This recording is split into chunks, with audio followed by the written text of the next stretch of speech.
wow, it's May already. Meeting for the Hadley Public Schools School Committee. I'd like to welcome our two newest members. Yay. Yes, Tara Berger and Keith Shannon. Welcome.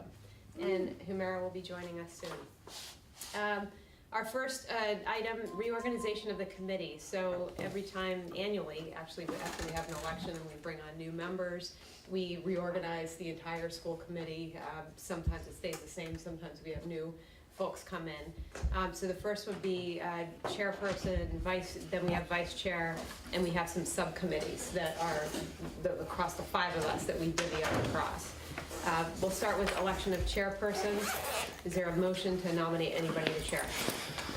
I make a motion to nominate Heather Klesch as chairperson of the school committee. Thank you, Paul. Appreciate that. Is there a second? Second motion to nominate Heather Klesch as chair. I accept the nomination. I accept the position. Thanks for asking me first, Paul. Great, and these are annual positions. I don't know if I said that, but so every year we revisit these. Election of vice chair and secretary in the case that Annie's whole machine breaks down and we don't have notes or we don't have a record, we have a secretary backup duty for vice chair. Is there a motion for somebody to serve as as vice chair or secretary? I'll motion Paul Pfeiffer. Nominate. Is there a second? I'll second that. Okay. Do we need a vote on each of these? All in favor? Yeah, let's go back. Let's go back. So for the first one, there was a motion to elect me chairperson. You seconded it. We have to say all in favor. And Aye. you answer aye. Aye. Aye. Aye. Any opposed? Nay. There's one abstain, one absent. So election of vice chair, secretary, we motioned for Paul. You seconded that. Keith, all in favor? Aye. One absentee. Okay, It comes with a promotion. It does, yes. Increase in pay. Yes. It does. Corner office. Yes. Yes. Times 100, your zero pay. Yep. Okay, subcommittees. So policy, finance, capital planning. Those are the three, Annie? Yes, And then- and we'll need to talk about negotiations next year, so let's make sure that we add that. Okay. And so for each of these, do we need two members? So we don't have a quorum. We have to have two on each of them, right? You have to have two, and the meetings can't go ahead unless both members are present. Okay. Let's see, currently policy subcommittee was Humera and Roby. Mhm. Okay. And Roby and Linda are the two most recent members that are no longer on the committee. So is this Humera? Yes, it's Humera. It is. Maybe you could talk a little bit about what they do for Tara. Yeah, so I know I'm on I've been on subcommittees before, and actually Humera will be on the best one to speak of the policy subcommittee, but each subcommittee does have assigned responsibilities as to what main activities are involved in, since we can't all do everything, we divide and conquer. One of the committees subcommittee I serve on is negotiations, which currently we're actively negotiating with the school bus drivers and as part of their contract negotiations. But in the past years, we've had different units, which Unit A is the main teachers. Unit D most recently was paraprofessionals, educational service professionals. And so each of those units have contractual lengths of their contracts, and when they come up for renegotiation, members of those subcommittees would serve as part of the negotiations. It does mean meetings outside of this formal meeting, and that's why we do the two members, because they represent the school committee in that forum. Do you want to speak to Humera, the policy subcommittee, just what you guys have been doing? Yes. You've done a lot of work. Yeah, so in the last 5 years, I think it was maybe 3 years ago, the policy subcommittee undertook an exhaustive review of all policies in the policy manual. I don't know if you've had a chance to even scan it, but it's quite thick. And there many policies were outdated at the time that we did that review. We're gonna see some today, right, We'll- that were updated. We'll see a small subset, but what it's allowed us to do, that exhaustive review allowed us to just piecemeal section at a time or of the key areas and keep up with changes in law and other things that define what our policies need to be. But that's 2 individuals that meet, I would say, once a quarter. Quarterly, so now we have a schedule that was in last month's packet where we break up the entire book quarterly, so we By break it into, section. yeah. Yep. Which will keep it manageable, so no Right. one committee will have to do an exhaustive review again. The policies are public, they're on the district website. They're lettered A through J. Something like that. I think we have- Something like that. So we divvy them up like that. So starting with that for policy subcommittee, and then we can explain the other ones, do we have 2 folks who are interested in serving on the policy subcommittee for next year? I'd be happy to volunteer for that one. Yeah, I would volunteer for that as well. Okay. I make a motion for Keith and Heather. Unless you'd rather stay Yeah, on sorry. it. I want to make sure. It's totally fine to have fresh perspectives on all committees. I think it's a good idea. Okay, sounds good. Thank you for the work you've been Yeah, doing. of on it. course. I appreciate it. We all do. Mm-hmm. Okay, do we have a motion for 2 nominations to the subcommittee? Make a motion for Keith and Heather to be nominated to the policy subcommittee. And do we have a second? Second. All in favor? Aye. Aye. Great. Okay, next is the finance subcommittee. Annie, can you? Sure. So the primary responsibility here is to meet with the tri-board, to attend tri-board meetings. And if someone could remind me, or perhaps Mr. Pip could remind me of how frequently the tri-board meets, I want to say they meet once a month. Usually Yeah, it's I the think, first Wednesday. Mr. Pip, do you recall how frequently the tri-board meets? Is that once a month, the tri-board, select board, FinCom, and? No, it's not a regular schedule. It's not a regular schedule. It's when we feel we have enough information for everybody to come forward and discuss it. So in this case, tri-board, the finance subcommittee or the school committee would represent the school committee at those meetings. It doesn't meet more than once a month. If anything, it's less when there are tri-board meetings. Those are public meetings that they happen where the select board meets, typically on a Wednesday, and roughly around 7 o'clock. Yeah, I think it's the hour before the select. So board. perhaps 6 o'clock on a Wednesday. Okay, and currently, let's see, I had served on that, and Linda. So do we have 2 nominations for the finance committee? I'd be interested in that. Okay, I'll nominate Paul. I'm really willing to do whatever, because I haven't been on any right now, so. You know, it's a good way to learn about all of the initiatives in the town, and also just the budgeting process and the process that goes forward, like how you get all of these items together for town meeting or for other warrant articles. So if you'd like to do it, I encourage you to do it. I will give it a shot, sure. I'll nominate you, Tara, to serve on the committee.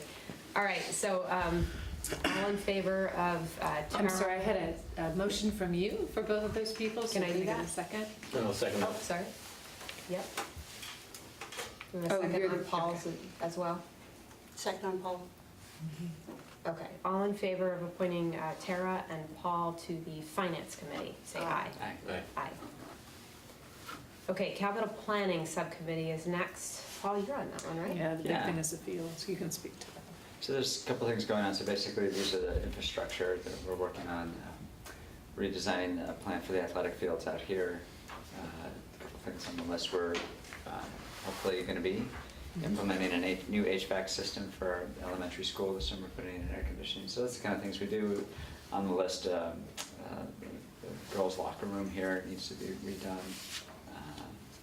The grease traps, it's a constant favorite that we like to talk about. It keeps coming back up. Yeah, it does. And like the parking lot, so things that infrastructure, and then you need to figure out, well, how are you gonna prioritize those? How are we gonna ask for money? How much do they cost? So there's no really outside meetings. These folks handle it all once we've decided sort of where we're gonna go, like the HVAC system, they're getting the bids and processing it, but prioritizing it, getting it on the town ballot was stuff we worked on. I'd like to stay on it, to be honest, since we're still working on the Okay, fields. fields. There's still more work to be done. Okay. Any questions about that committee? So no real time commitments outside of your normal meetings? Not really. No, they're really minimal. The We've fields will, the fields discussions, we're gonna have evening meetings. Other than that- Will you have a separate subcommittee for fields, or is this subcommittee responsible for the fields initiative? What do you think, a subcommittee? I didn't know if that fell under that. I'm assuming it does. One thing that we want to be careful of is that if we have a capital planning subcommittee that consists of 2 people, we may, depending on the availability of those folks, the school committee could say, we're going to assign a school committee representative. And then technically I would assign that person. So that way we don't have to worry about a quorum, public meetings, and postings for the fields.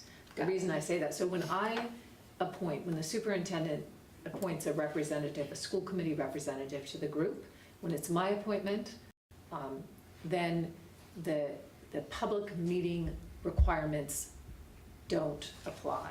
It's not that we don't make this information public, but what it helps us with is we don't get tripped up on, if it's a subcommittee and both school committee members cannot be there, we must cancel the meeting, we cannot go forward. If we haven't posted 48 hours in advance, we must cancel the meeting, we can't go forward. If it's an appointment of mine as a representative to an existing group, those rules don't apply. They only apply when you all have a subcommittee or appoint someone because you're a governing body. I'm an employee. That's the Right. distinction. So the capital planning committee does meet very infrequently. That's primarily to look at that capital plan, to reprioritize it, make those recommendations to the school committee. Sometimes we just do that as an entire body. We should probably treat the field somewhat separately. My fear would just be getting hung up Yeah. in meetings Agreed. and having the timeline hung up. I know nobody's been, well, you did have expressed an interest in capital planning, but there's not, I don't think there was a motion made. So if the school committee's comfortable, I would say, I would like to request that Paul Pfeiffer is the representative for the Fields project. If the school committee's comfortable with that. That sounds like a totally logical plan. Okay. Yes. So, So I would motion to nominate Paul to not only the capital planning subcommittee, but also your. okay, and I just want to keep those separate. The motion would be for the capital planning, and you're agreeing with my appointment. So it's not a school committee appointment again on the Voting on Fields, because I that. don't Got want it. to get caught up in Okay, so for capital planning subcommittee, motion for Paul to serve on that. Second. Great. Is there a second interested person to serve on that committee?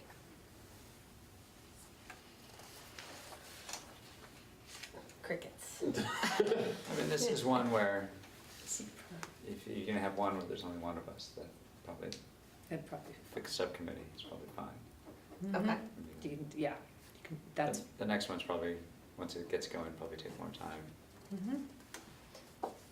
Okay. All right. Or I So should we're say okay with may need- one? Would need 2 people on the next one, yeah. By the next one, you mean, The CES one. oh, historically, we've had one, Have you? and Oh, okay. and Yeah. I've recently assumed that. Yes. Yeah. And I would be happy to continue to do that. It's a once every month. Do you want to Every explain other what it month. is? It's an every Yes, other stands for. month. It's so it's the collaborative education partnership. Do I have that Services. correct? Services. Services, that's right. Large provider of services to lots of area schools that span special education services to PD for faculty and different types of school resources for students that slip through the cracks, let's say. It's a great resource. I've attended 2 of the last 3 board meetings. I've been really impressed with their work, and I'd be happy to continue on that. Great, okay. I would motion to nominate Humira to as the CES representative. Second. Okay, all in favor? Aye. All right. May I Did we just get through circle back to everything or no? something that might be a reasonable suggestion too? So it's Yep. really still a subcommittee. is perhaps we could blend finance and capital planning, and I could commit to, if there's any business with capital planning, to bring that business before a tri-board meeting. So I could kind of mush that together, makes for sense. lack of a That makes so much fancier word. sense. So if we could There's a lot somehow of amend overlap there that, too, there is. between the tri-board and the discussion. So it sounds like, let's see, Tara, you run that one, right? Yes, Okay. you So just then- got a new job. Sorry, Work, Tara. congratulations. Happy to do it. No, that's a great idea. Okay. Okay. So we're merging capital and finance. And I assure you, I would bring in capital items before you were already showing up to try That makes sense. Okay. What was it, Annie, you were mentioning about upcoming negotiations? Yes, and we do need to do that. So beginning next year, we will start negotiations. Actually, the Hadley Education Association is hoping to set ground rules in order to move pretty quickly, to have a ground rules meeting in June and then start right away in September, because Unit A, C, and D all are on the same time. Holy smokes. Yes. So. So do we need to add that as a yeah, committee? So we need a negotiation subcommittee. Okay, so negotiation subcommittee, 2 members again? Mm-hmm. I'd There we be go. interested in serving on that again. I'm currently serving on D. And can you define again what, so A is the... A is the teachers, D are education support professionals, and C are administrative assistants. Okay. Sorry, I'm I think currently I've serving on the bus unit and D is what I've done. Yes, and I think I've served on A and C in the past, and I'm recently serving, and now I'm serving on bus Right. D. I'm happy to do the one that I have not served on, just for the sake of getting a diversity. I think this committee serves on all of them, so we would be available, Not sure yes, about for that. all? or no? You've changed them before Yeah. because folks, so you can certainly serve on more than one, which can be helpful, but some folks can't make it, the time commitment. It would be onerous go to do through three. Three Two people to do contracts. three, yeah. Yeah. So if you want to take them one at a time, and you certainly can do more than one, that's fantastic. Then, of course, you know what's happening in other contracts. We can work backwards. The one, Humira, you said you had not served on is Unit D, I believe, paraprofessionals, education support professionals. You have not served on that. I think so. So if you're interested in. Which is the one that has to, I mean, there are 3 that have to get done, but is there one that needs to be prioritized over the other? 2 to We'll 10? work that out with with the Hadley Education Association, the order that they want to do them in and what we think makes sense. Okay. And just for knowledge, what is the time commitment usually like with those? That's more, depending on how often the units meet, then you have to also have they have their legal representatives there, we have our legal representation, so it's a lot of coordination of schedules. But for example, the bus negotiations, when we met, I think we established, 3 more meetings coming up that we could all agree on that were spaced maybe 3 weeks apart roughly. Yeah. Yeah. To give time to respond to the proposal, issue that response, have them, we have a session that's, usually we commit to 2-hour long sessions to go through and agree on, what's agreed to, what is still on hold, and then they have time to then respond to that. So to me, that's been probably the most time-consuming groups that I've served on. And there are 2-hour blocks that occur when the faculty who are representing their unit are available. So for A, D, and C, that's after school. And it feels longer, I would say, than the actual time commitment is. The scheduling is the most difficult part, and it's usually the legal representation on both sides that makes it the most challenging. So it can go on for much longer. If we could just get them scheduled, but the challenge is typically with scheduling, mostly around conflicts. We just had one that had to be canceled because one of the lawyers was asked to go to Superior Court, so we had to cancel the next session. Is there work outside? I was just gonna say, there's really not work outside of the meetings. If we may have like a internal meeting just to make sure that we're all on the same page about what we're going in with in terms of proposal or response. But otherwise, that's maybe one meeting, pre-meeting before you would then gather as a group. We typically on the same day. What the school committee or the attorney for the school committee needs, they direct me and Chris to get for them. So the contract is signed by the school committee and by the Hadley Education Association, not signed. My job is to enforce what labor and the school committee and the governing body agree to. So there's not a lot of work outside for the folks on the committee. Anything you need, we're responsible for providing. And there's no deliberation outside of those meetings. So. And it should be noted that we have an incredible attorney who's very knowledgeable in all matters of contract negotiation, represents a lot of schools around the state, and he manages a pretty efficient process.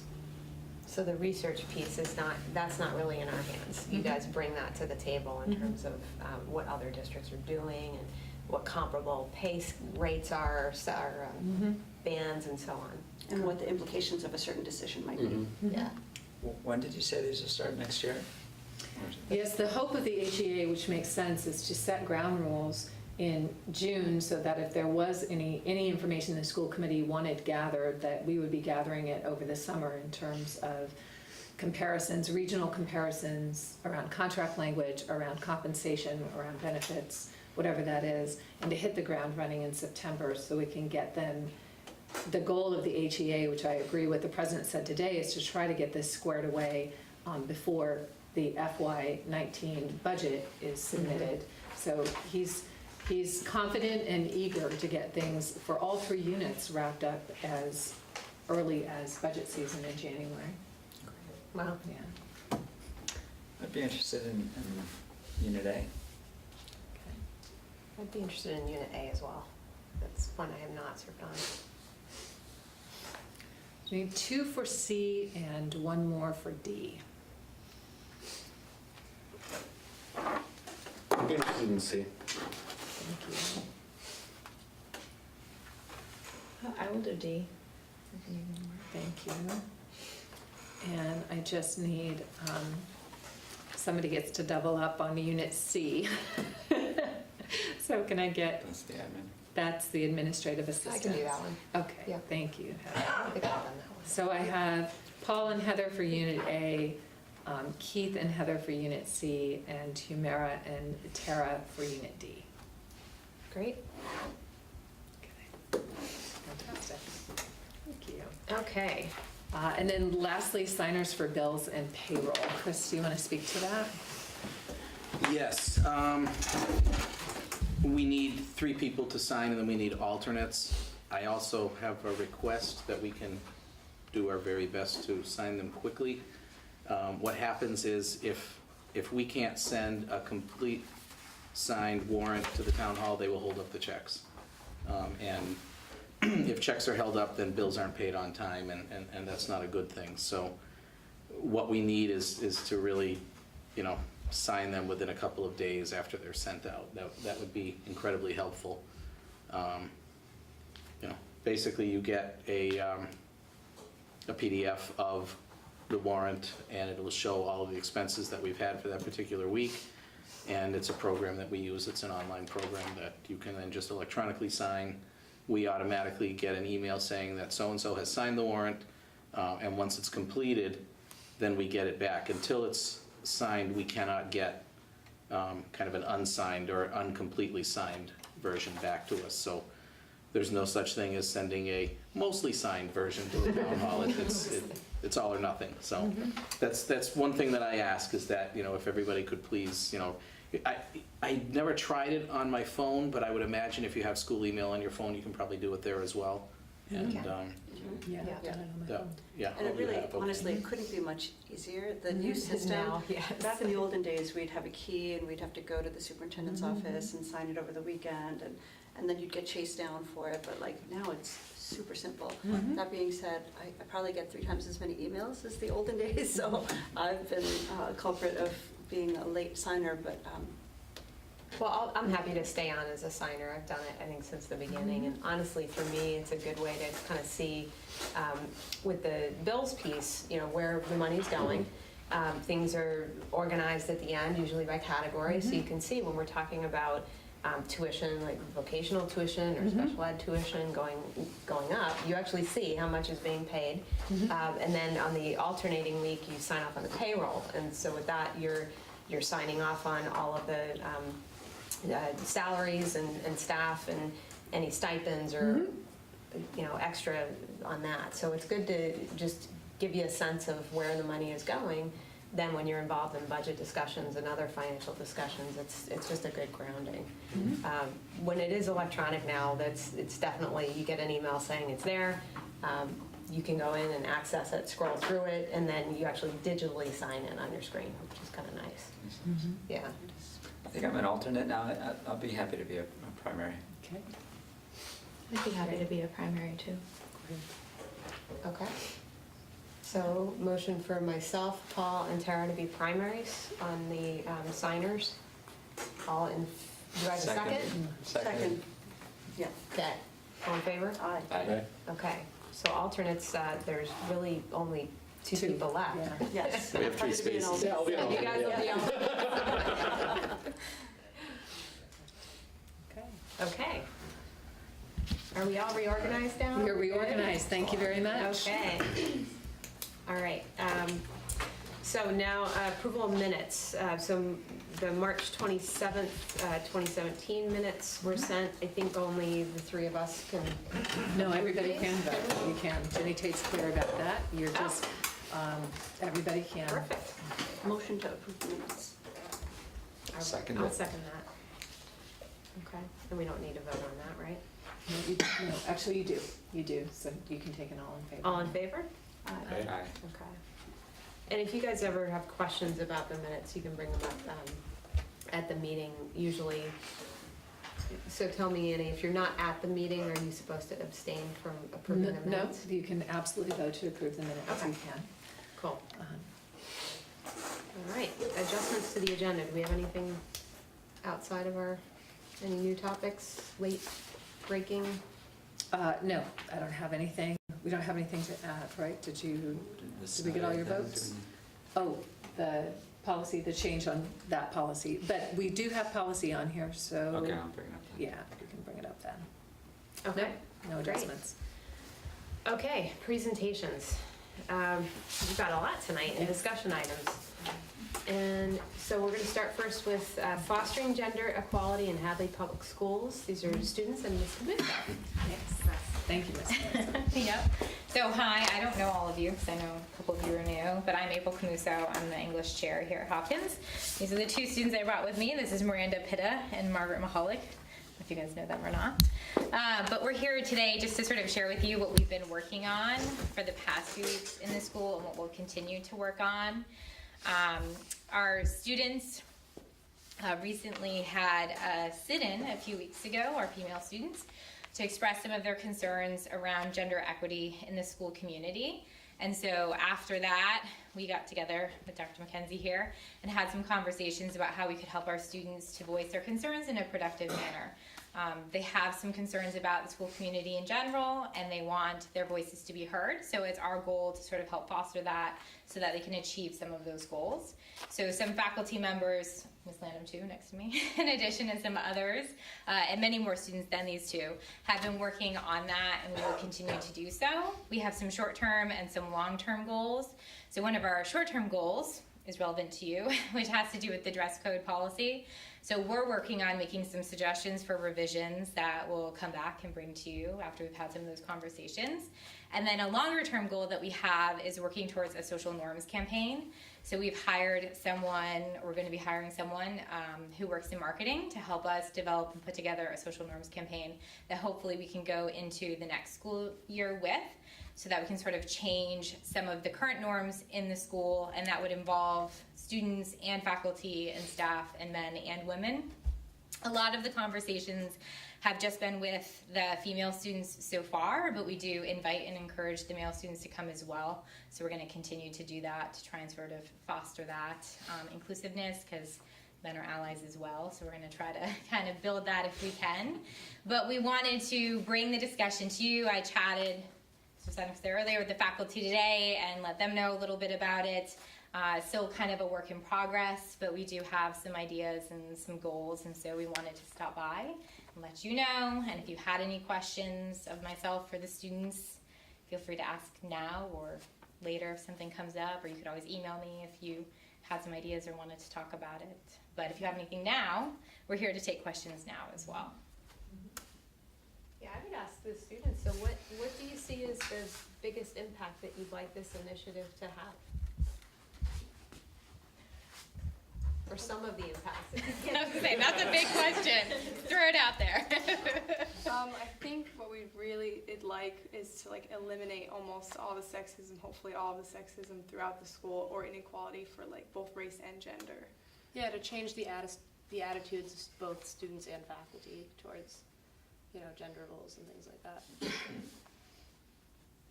Here's some of the recommendations you're thinking of. You mentioned dress code. What would be that? Yeah, so there's some concerns around the current dress code and some of the language in it, that it tends to focus a lot on women and women's bodies. And there's also some potential concerns as well about certain sort of racial or religious things that it might conflict with. Like there's a comment about no head coverings.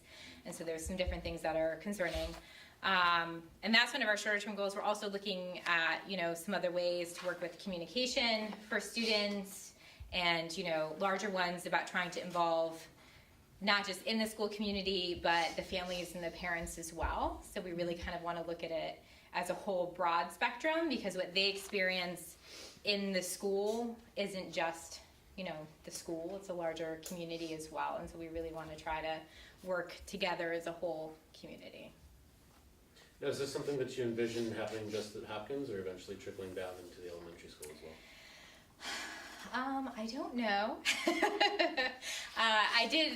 One of the questions I did get at the meeting today was about the middle school, because we haven't had any conversations with the middle school students yet. We've just sort of focused on the older students and hearing some of their concerns. And then I'd like to talk with the middle school team and the middle school students later, but we're sort of going one piece at a time. So I would say yes, I'd be interested in that. I don't know what it would look like or anything. We're just sort of getting together and figuring it out as we go, with the support of the administration. So I think it would make sense to kind of look at that bigger picture. We're just not there yet.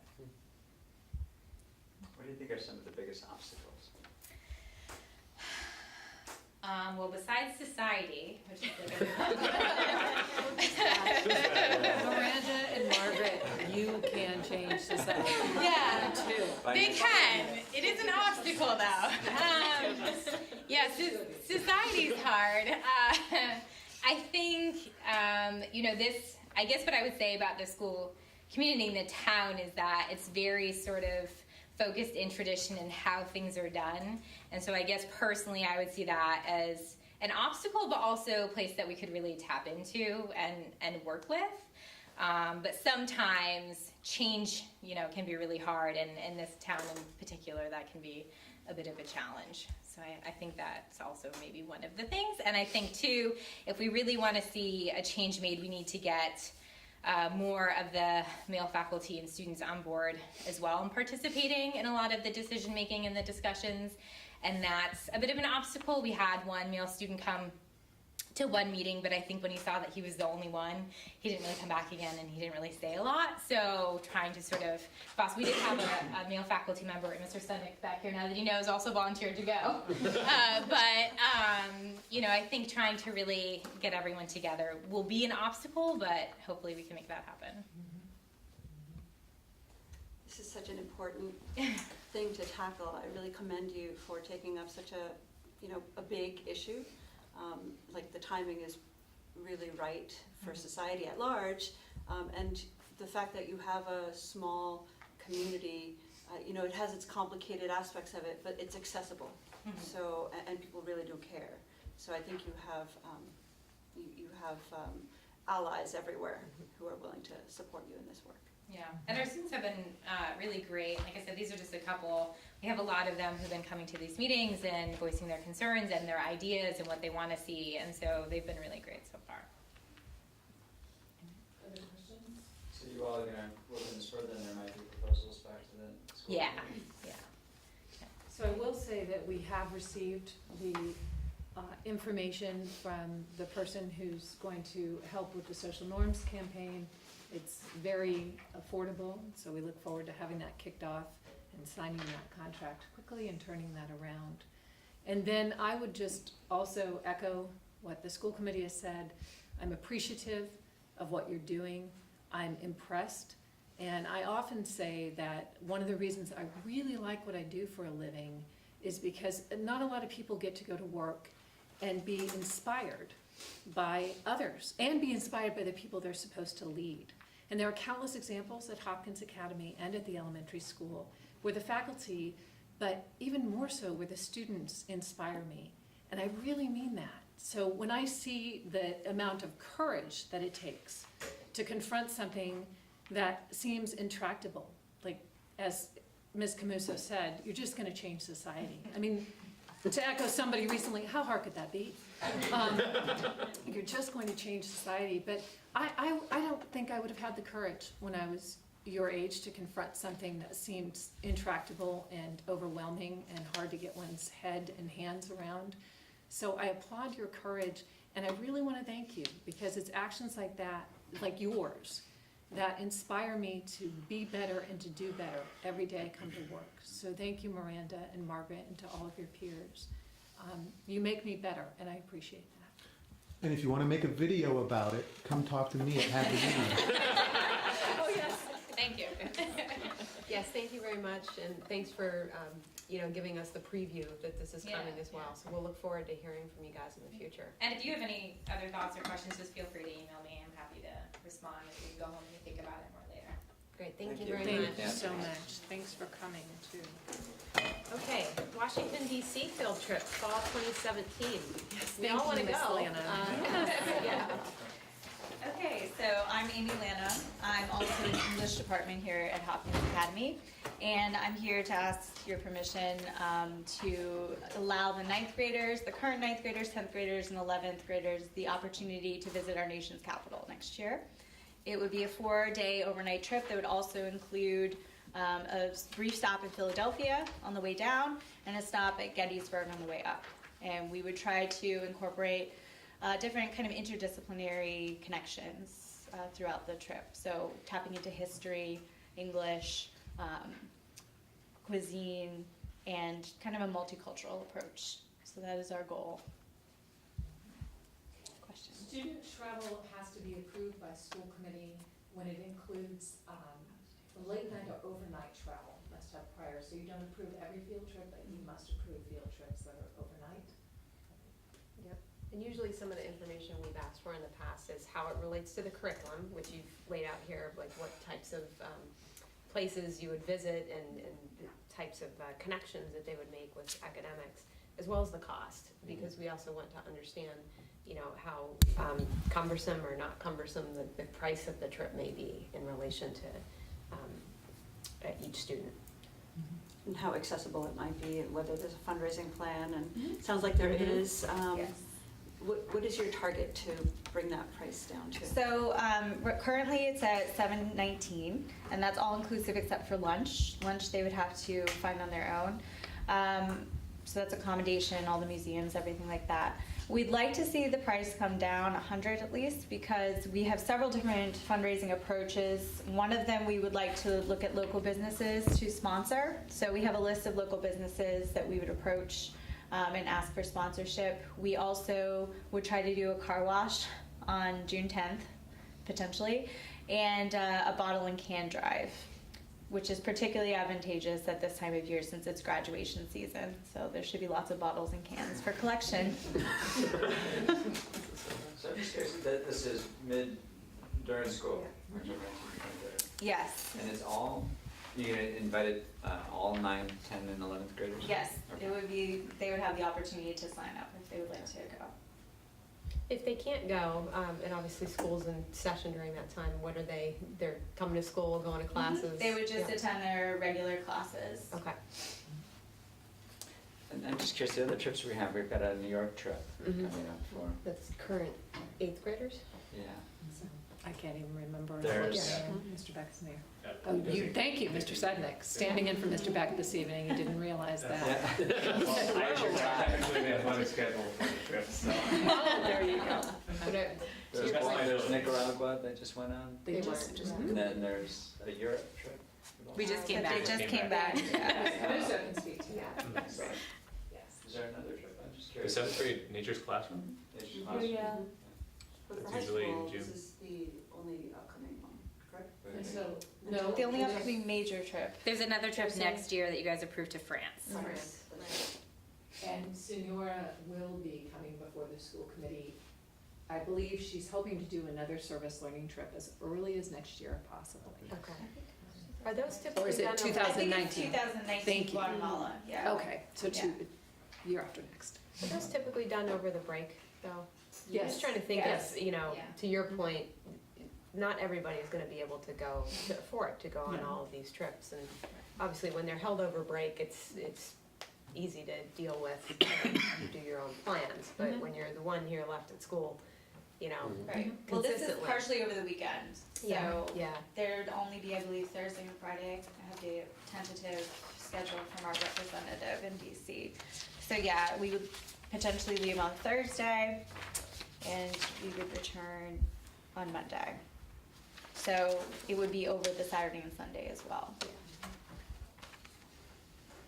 It's similar to the trip that we've done in past years to Yeah. DC, so just a few modifications. I do think it sounds great. To your point, Paul, I'm wondering whether, as we approve these, if we should be kind of keeping a list of just understanding what's coming up and approximate price. Just so we know how it fits into the bigger picture of the grades that are involved and the price overall that's involved. Relative to the other classes, this one is definitely much more affordable. Definitely within, my budget, like the multiple thousands of a Europe trip is a little bit inaccessible, but our nation's capital being so accessible and close, a day trip really to get down there, a lot of free museums, and I know my son is especially excited to go, so. Has he got his permission slip? Not yet. Just kidding. So this has happened before then? Yeah, we've done it, I think, how many times have they done it now? 3 or 4, I think. Is it always like the 9, 10, 11? Yeah, we both went, Not with wasn't it? freshmen. Oh, I think opened it to freshmen. that Mr. Burns, sorry, I'm not really We've part both of been on it but before, but I think yeah. Mr. Burns is opening it up larger because some of the enrollment has gone down. So I would assume that he would include freshmen, just trying to get more students and more students who are interested. I don't teach the freshmen, but what I know of the freshmen is that they are pretty curious and interested kids. So I think that they're trying to tap into that resource of students who would want to go, and then next year's eighth graders being the same, which would be then freshmen. So I think it's just trying to sort of gear it towards students who might want to go and trying to have that bigger pool so that you have more students who might be interested in going. So. Also, in the last couple of years, there was a DC trip, perhaps not school related, but maybe the Girl Scouts or maybe. There was It a was school one I school think they had to cancel. Last year, They they canceled last year, 2 years ago. I know Yeah. the first few years that I was on as the AD, they did the DC tour every year, and I believe it was just junior class. So they must be Yeah. expanding because of the low numbers from the Right. last few years. Right. Yeah. Right. Yeah, and that is, to your point, that is something that's becoming more of a problem. Ms. Landham and I have a trip in 2 weeks that we're trying to do, which we might have to cancel because the cost of transportation is so high versus the number of students who want to go. And so we've had some conversations separately about potential problems with that and affording that and where money can come from. Like the students when they graduate and they leave their money in their account and then they never touch it again, and it goes somewhere else. But having places where students can receive funds, because we have some difficulties making it affordable for students. Okay, any other questions about the trip? No, but I'd like to motion to approve this trip. I'll second your motion. Okay. All in favor? Aye. Great. Have fun. Yeah, thanks. Yeah.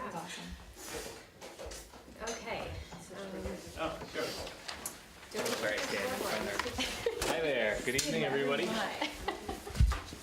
So, the scoreboard in the gymnasium, the 2 scoreboards, one of them is over 30 years old now, and the other one, I didn't have a date on it, but it's more recent, but the system has become archaic in the last few years, and actually on 2 separate occasions, kind of right before and around playoff time in senior night, I had an issue with the controller and a short malfunction, and we were scrambling for a controller at the last second, which is not always the best feeling when you have 500 people packed in the gym, ready for the game to get going for senior night. So I was talking with the Booster Club earlier last year, and we came up with the idea of, could we afford a new set of scoreboards for the gymnasium?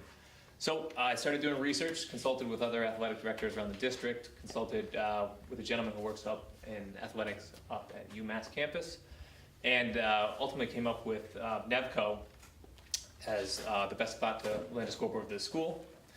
I think you had the whole packet that was in the school committee packet of the description of what it would look like. We're looking to actually put 2 of the bigger scoreboards on both sides of the gym, so everyone can kind of get a great view of the nice new scoreboards. The cost wasn't going to be that much different from getting a bigger scoreboard like we have now and a smaller one.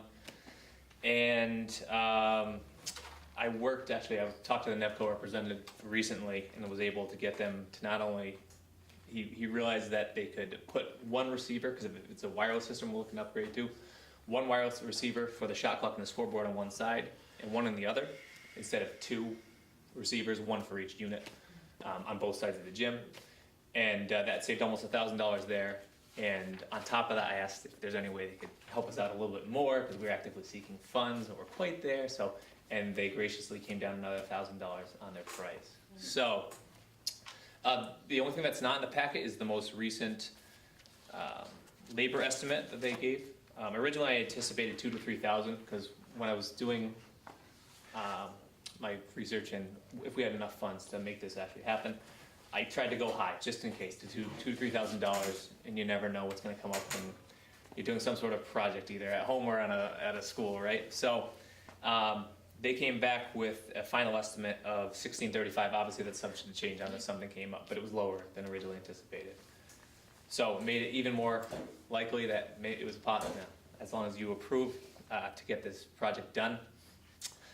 Upon talking to a few different sources for funds, the Booster Club had offered to donate $5,000. The Athletic Booster Club for Hopkins. The Hadley Mothers Club, I had a meeting with them and they graciously offered to donate $1,000. And I don't know how many of you know Linda Guadz, but she's been the scorekeeper here for much longer than I've been the athletic director here. She's kind of a local legend.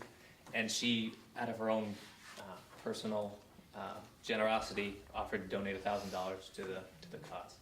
So, and any additional cause would come out of our athletic revolving account, which is a healthy spot for right now, for what I would need to draw in order to finish off the cost for the scoreboard. We'd have plenty to do all the things that we need to do from the revolving that we have throughout the year. Just something like our family ID program that we recently set up for Hopkins Athletics, that comes out of athletic revolving. The golf course fee typically does, and awards for anything, overflow for awards for banquets come out of athletic revolving. And there should be plenty in there to get us through the year and sustain at least till next winter, where we have a big influx for athletic revolving from the gate for basketball games. So what, just to help the new members, what you're actually approving is not, this isn't, you typically would not approve a project of this scale. What you're approving per policy is that there's been a donation made to the schools. And the only way that I can move forward on approving a donation, and that includes Booster Club, Hadley Mothers Club, and our lovely citizen Linda Gawatz, who has been so generous. So you would be approving the acceptance of a public gift to the school. That's what the policy says. Like, we can't spend that money without school committee approval. Just a clarifying question. Sure. Is this something that would have been, is this something that's subject to the bidding process? So what we would do, you can speak more specifically to that, Chris, but it's well under what would require a bid. We would just be expected to do good business practices, phone calls, quotes, because the threshold now is over, it's $35,000. $35,000 for a project. For a formal bid, it used to be $25,000, $35,000 now. I make a motion to support the new basketball scoreboard proposal. I second that. Thank you. Yeah. May I amend the motion to accept the gift? Donation, accept the gift. Just the gifts, right? Yes. Thank you. So you have a motion and a second? Yep, all in favor? Aye. Great, thank you, and Very thanks to all of the donors Yes, for their yes, very their much so. generosity. Yeah, and as part of the project, I plan on doing a nice plaque to commemorate the donating parties. That's a good That's idea. great. We did great this fall. And don't go too quickly, this will be Yes. very quick, but Okay, in case excellent. people have some historical questions, your next item, the donation, excuse me, when another exciting thing that school committee does is declare surplus. You never knew when you were running for this how exciting your job was. We've got Oh, uniforms. jeez. You wanna see these old uniforms, man. We cannot get rid of anything So we without cannot. a declaration of surplus by school committee, so. Yeah. So, every few years, there's a buildup of old uniforms. Every 5 years, typically, we turn over uniforms for varsity teams, which are held down or handed down to JV. So uniforms last about 10 years in total, and then the old uniforms we declare surplus and move on to the next phase of what we're gonna do with them, which Chris and I are currently talking about. So I have a bunch of extra uniforms that I've gone through. I've made sure we've allocated plenty for all the levels of teams, and these are all basically extras. In the past, we have just given them to the kids and then moved on with them from there. Chris and I are currently discussing what we're gonna do with this batch, making sure we're aligned with district policy. So I just need approval from the school committee to okay them as a surplus, I believe is what they're called, and then. Value of less than $500. Yes, yes. Shall we say. Yeah, they're old, some are hanging on by a thread literally. But the kids seem to like them sometimes they'll take a few of them, the old warm-ups or whatever. So, but just looking for your approval for And that. of course, if a school committee member is interested in any of our Old war. Yeah, that's it. Funny if we all showed up with jerseys on. Yeah. You could wear them to some of our sporting events. Well, throwback. What might you do with that? Typically, in the past, we've given them out at lunch or put them out at lunch and said, whoever wants them, then come and take it. They're all yours. Give our kids first cracks. Before we talked about donating them, but the only problem is we don't want to put them in a donation spot where a rival school can get their hands on our old uniform. Right. Because then so we just got rid of them actually after that. Did you send- One other year, because I knew they wouldn't fall in Smith Academy's hands, they were brought to, It's like I think it espionage. was it Cuba? I'm trying to remember where Dave Winch had been. Dave Winch had went on a mission with a young life, and he asked for extra clothing, and I said, here you go. Take these uniforms, so hopefully they're benefiting somebody, who's in a lesser situation. Did you send those programs to recycle old athletic shoes and soccer balls to Africa? Yes, yep. I've given them soccer balls before in the past that we're able to move on, so. So motion to declare these old uniforms as surplus, with a value of less than $500. Mm-hmm. I'll second that. All in favor? Aye. Okay, Okay.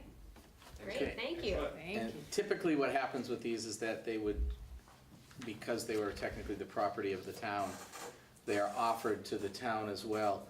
I did get an email during the meeting, Okay. actually, from David Nixon saying that, if these are declared as surplus, that Eric can dispose of them however he sees fit. So apparently there's not much interest in old. I'm going to demand that the select board wear them at their meetings, and all town department heads They wear have some them. of my old numbers. Yeah. So basically, yeah, you can put them out Put 'em tomorrow out, if you want. Yep, I'll put them out at lunchtime, maybe you'll see some students running around sooner than Our later. kids will come home with them, No, right? Yeah. I know it'll happen. Right? I do appreciate your time tonight. Great, thank you very much. Thank you very much. Okay, social media, internet, and technology. Annie? Yes, so I was tempted to put this very provocative article from the New York Times that Judy Lupel, our media specialist, shared with me into the school committee packet, and then I was fearful that you all might say, has she lost her mind? Is she really saying that we don't want computers in schools? Not what I'm saying, but I was intentionally trying to be provocative.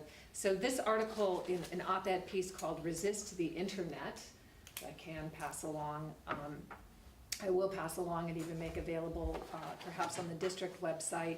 So it brings up just brings up the conversation about, do we need to rethink how much time students are interacting with technology during the school day? And the reason that the article struck me, and I think the reason Ms. Bohal sent it to me, is I am interested in just starting a conversation with school committee that we can revisit around posing that question. Can there be too much interaction with technology during the school day? I'm particularly interested in children interacting and young people interacting with and on social media. So we've had a handful of incidents, serious incidents, this year at Hopkins Academy. We're not unique. If you've been reading the Gazette about East Hampton, this is in many other schools, where young people are posting things on social media that sometimes are not even an accurate reflection of their worldview. They might be hateful things, they might be incendiary things, they might be hurtful things. And it's dangerous. I don't think I'm overstating the case. I did have a conversation with Paul where I said I was struck by the fact that children can't drive until they're 16 and they can't consume alcohol until they're 21 years old, but they can interact or have access to social media at very young ages. And I think, to borrow your phrase, Paul, you asked a good question. You just wondered, are we expecting young people to police themselves too much in a place that can have long-term and devastating consequences once things are out there? We had an experience this year where a young person, something was taken down. The individual regretted that, made that clear, took it down very quickly. I in no way am attempting to minimize the impact of some things we find on social media, but it didn't matter that the person in the content or responsible for the content had taken that down within 5 minutes. The number of hits, it ended up on, it's everywhere. It's out of their control. It's completely owned now by the public. And I feel that we have an obligation to our parents in the community. I think that there are many parents that, I would speak for just as myself as an individual, there are social media applications that I don't use and don't fully understand. I think that there are many parents who could relate with what I'm saying. They may not even fully be aware of age limits on some social media, what children should be on it. Facebook has an age limit, but some parents may not be aware of that. They may not even be fully aware of the degree of access their children have. And I feel obligated to figure out how does it make sense to support parents and families, to educate them, to stand with them in educating their children. I have not only had devastated young people in my office who have been horribly hurt by things posted on social media. I have had devastated young people who have so much regret over what they've done and they can't put the genie back in the bottle. And I have had parents on both sides of that equation, hurt, afraid, horrified, fearful of judgment, just more than enough heartbreak to go around. And so I just wanted to start a conversation with school committee as elected representatives, as parents of children in the district. What might it look like for us to be helpful, to stand with families, to help young people to be responsible with this, and to look critically at how much time, what is it costing in terms of interpersonal skills, social interaction, how much time. At Hopkins currently, students are allowed to use devices in the lunchroom. And I'm personally speaking now, I'm not, if there are any young people watching, they don't have to raise a flag and mutiny. I'm just saying, I'm not sure that makes a lot of sense to me. I mean, I am someone that I would say I would prefer that devices like phones were off and away during the day. I really would. Parents can get in touch with children through the office. I've had parents say to me what an uphill battle it is to battle well, you're the only parent that expects me not to do this. Everybody else has a phone. Everybody else is doing this. So I just wanted to throw some questions out there about what are the costs? How do we balance our desire, we have the tech article in there, our desire of having innovative learning environments that are fully in the 21st century, and balance that with simultaneously helping children develop interpersonal skills, be able to disconnect. I worry about their ability to do that at all. I mean, I think that there are some young people, if they get their devices into, as Dr. Wickman shakes her head yes, and she's at the elementary school, if they get their devices into their bedrooms, whether their parents know it or not, whether that's a phone or a laptop or a computer, I would argue you probably have some teenagers that are connected to a device in waking hours as much as 16 to 18 hours a day. And I think that's, I'm gonna say it, I think that's horrifying. I think it's horrifying. And I just, because I don't think we've done a good enough job on the balance side of it. And I've seen the devastating consequences of just what's happened in this past year. And we are not alone as a district. We have a superintendent's meeting coming up regionally that's closed. It's only open to superintendents, where we're going to be talking about the kinds of incidents that happen in districts all around this area and the consequences for young people. So just a talking point to start, and to start generating ideas about what might it look like to help parents, support parents, educate community members, educate children. And it doesn't have to be a binary discussion. Either technology is good or it's evil, but, and the ability to disconnect. How do we communicate that value as well? I'll just add, and then I know you want to speak. Go ahead. I was just gonna say, I mean, technology, it's inevitable. I think it is how many of our kids are learning right now, as opposed to paper books. It just, it is. But I agree with you that I think some of it is parents do need some information, right? And I think there's helpful information that can be given to parents about whether it's the article or whether it's research on screen time or those types of things, or tips about having a conversation with your kid that doesn't involve the phone, you know? Tips about, I had a deviceless lunch with my son the other day, and it was great. It was like, it's myself included, because I'm guilty of it. I will pull out my phone because I'm having lunch with my son during a work day. And I said, both of us, deviceless lunch, and it was great. We had a great conversation. So, I mean, things like that, I don't know, tips for parents, it's helpful. But on the kids' side, what you described is, to me, that's a course. Like, I mean, there's so much education that can be provided around digital literacy, and you know, you even had mentioned about finding fake news versus real news, because you're using technology to do that.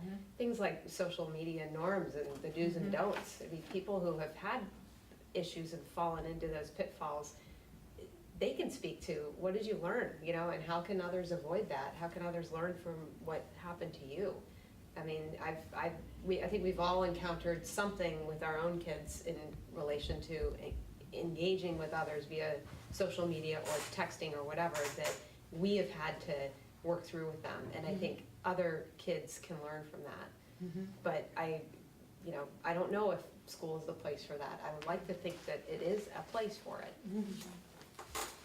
Yeah, I mean, 6 years ago when we first started down this road, we had computers in one computer lab. One computer lab, and those computers were 6-year-old towers. Students had access to them a half an hour a week, like a special.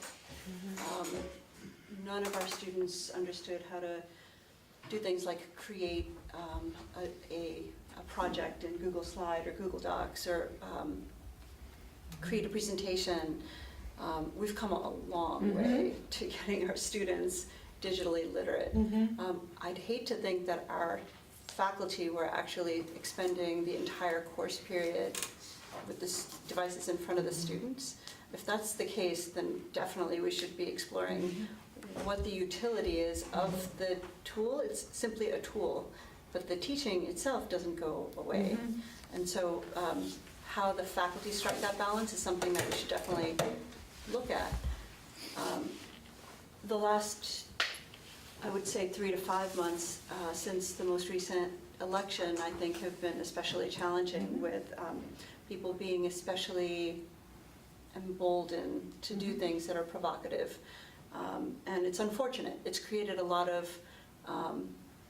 angst, but it's also created a lot of dialogue. And I think the opportunity is for us, as it was when we first created a technology plan, to define how we create digitally literate citizens and how we help our young people understand the consequences of what they're posting, and help them create relationships first that are underscored and supported by online social relationships.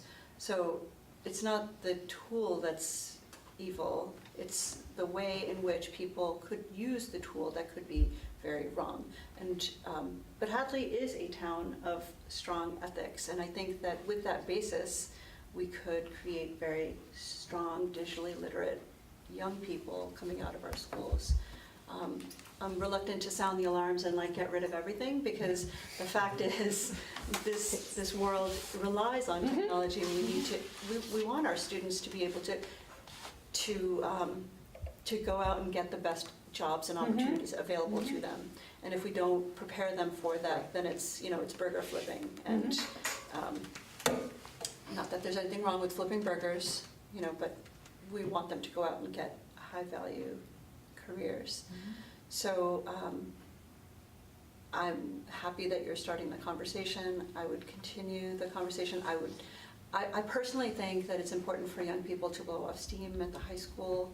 To they don't do it. What do they have? 20 minutes now to eat lunch, or 25? I think we increased it to 25 last year. I don't think it's fair to say, okay, your 25 minutes, we're gonna manage what you do. I think we wouldn't want that for ourselves, and I think to the extent that we treat them as young adults and help them be responsible young adults, they'll make choices that reflect what we think they should be doing, like interacting with one another and being inclusive and checking, but then putting it down and continuing on. So I think we just have to not rush to judgment, but think carefully about, and include them in the decision making, I think, because they're very smart and responsible people.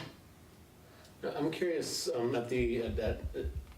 is there a content blocker on the internet in the high school, in high school? The way around it, though, is just quite simple. Absolutely, because our federal funds will be pulled. So we have incredible filters. But if you walk in with your phone, you're not going through my server. You do whatever you want. Yeah, exactly. So they're all the phone content. You do whatever you want. Right, but in all reality, a student who's going to want to watch or do something that is not appropriate is going to probably do that in the many, many hours they have outside of school, not the 25 minutes they have during lunch. And I think part of what, again, the article was meant to be intentionally provocative, and clearly I share your view that it's not about let's go back to mimeographs. Old ages. But you are correct. The events that we've had here have all happened after school in students' homes. That's why I say about even helping parents and helping families. So we use instructional and technology to enhance teaching and learning. There's this other piece that I'm struggling with around what does it mean to behave responsibly. I do pose that question sincerely at a very young age when there is either known or unknown access to social media. What are we thinking when children are quite young? Because they have adolescent minds. I mean, all the way through high school, they're intelligent young people, but their brains aren't fully developed until they're over 25. And so that's not to be dismissive, that's just medical. That's not to be dismissive, that their decision-making capacity is not what an adult's is. And people make all kinds of regrettable decisions up through their early 20s. And now people are able to broadcast those regrettable decisions, and they have a degree of public ownership and permanence that I never knew as a child. Thank goodness that I never knew as a child. And so that part concerns me, and the almost what appears like borderline addictive behaviors around checking that phone. I mean, I would put it out there, and I'm in no way advocating, it's not my decision to make unilaterally, it's certainly children, faculty, if it's policy, it comes before school committee.